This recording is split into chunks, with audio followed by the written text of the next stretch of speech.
Hello everyone, this is Days Wet coming from my war room in East Taunton, and it's now Russia's turn. Germany's turn one was mostly an absolute annihilation of the Allies by the Germans, except for one sea battle where it was the reverse. The Germans got annihilated and Germany lost pretty much all of its planes, and that was bad. But Germany's still in really good shape, just needs to rebuild its air force. But now it's Russia's turn. And Russia starts with $37. And because Germany didn't attack on turn one, I wanted to get greedy. And I bought it. First thing I bought was the strategic bomber. And I just want to keep that probably in Moscow and just have it there to join in counterattacks throughout the game and hopefully make it survive as long as possible, because that'll be key to have an extra die at 4. And since I got a little loosey-goosey, I figured, you know what, I'm going to try a revolution in Turkey. And I was thinking when I'm playing this game to try to test out that rule, and I just assumed I would cheat and just declare a revolution the victory. But in this case, I spent the money, and I figured I'd take a die roll and see what happens. And if the game goes on and like people keep missing on those die rolls, then I'd probably cheat. I told myself. But Russia actually hit a 2. And if you watch my video on revolution, a hit of 2 or less is a successful revolution.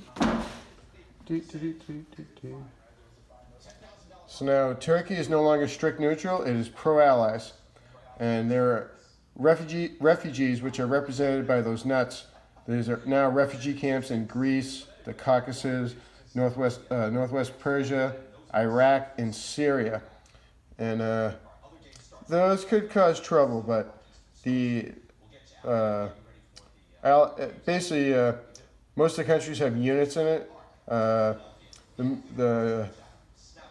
Iraq is actually probably going to become a failed state, because I don't think any Axis power is going to be able to reach it in 2 turns, and I assume the Allies don't want to attack it and go to battle with the standing army, which, because there's a refugee camp, it's no longer worth 2 IBC, it's worth 1. So that would actually be only 1 unit. So it's possible. The Allies should probably should take that to stop the possible disruption. And as I said in the last video, that I was trying to work this game out, a failed state, which will then endanger all the adjacent states. But holy crap, that was a miracle, and wasn't really expecting it. And really, the only reason I got that loosey-goosey with my money is, Germany didn't attack on the first turn, and I should be able to, next turn if they attack, just immediately buy a ton of guys, tanks, whatever I can afford, and I'll have that strategic bomber to help out in counterattacks. So Russia could have moved this guy down to here, and then this would become Russia, and they'd get an additional 8 guys. But we're actually going to leave that alone and leave it for England to take. And because they go before Italy, so I figure UK is going to take Turkey, and England will have the money and probably not be under the severe pressure that Russia is under, that they can actually build stuff on Turkey if they put a minor factory there. Or really just have an additional 8 British troops there. You can even put a fighter there if need be. This can become a powerhouse. And if need be, this will also open the Straits of the Dardanelles to get ships in, what is that, is it the Caspian Sea, I think? Because I think that's the Black Sea.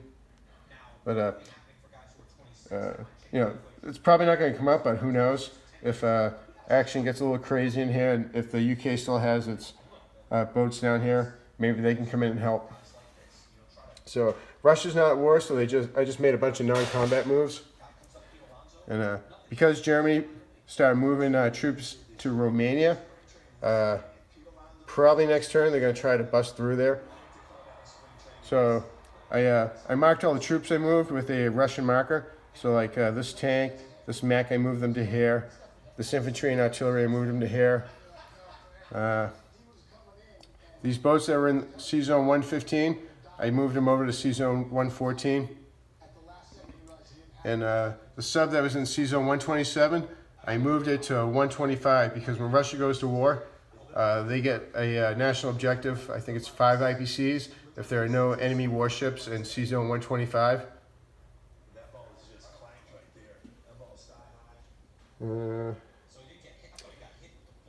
Yeah. Oh, let me get back to, let's see what I bought. I actually, I bought everything I wanted, and I made all my non-combat moves, and then I realized that I forgot to roll for tech, and I forgot to roll my revolution roll, which needs to be done before you purchase units. And because my revolution was successful, the minor factor I bought, because I got really loosey-goosey, I actually put back because I was planning on dropping that minor factory in the Caucasus, but because that refugee camp, that's currently only worth 1 IPC, so I wouldn't be able to put the factory there.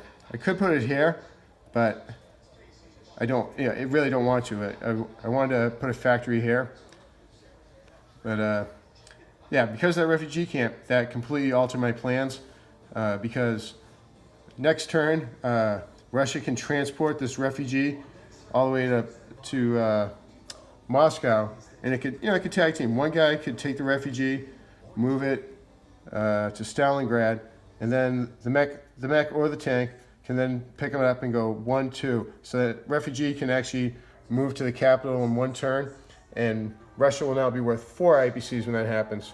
But in the meantime, a factory can't be put there. So I put it back and replaced it with 2 guys and 1 tank, and I have $2 left. And for the free tech, I rolled a 3. And for Russia, that's tough. They're not taking improved shipyards because they're probably not building any ships. So they took paratroopers, which could probably come in handy for many, many counterattacks. I only have 2 air bases at the moment, so it's probably good. Russia should probably invest in at least 1 more air base in the southern part of the country. And I think that might be all. All right, so now I'm going to finish this turn and move on to, I think it's Japan.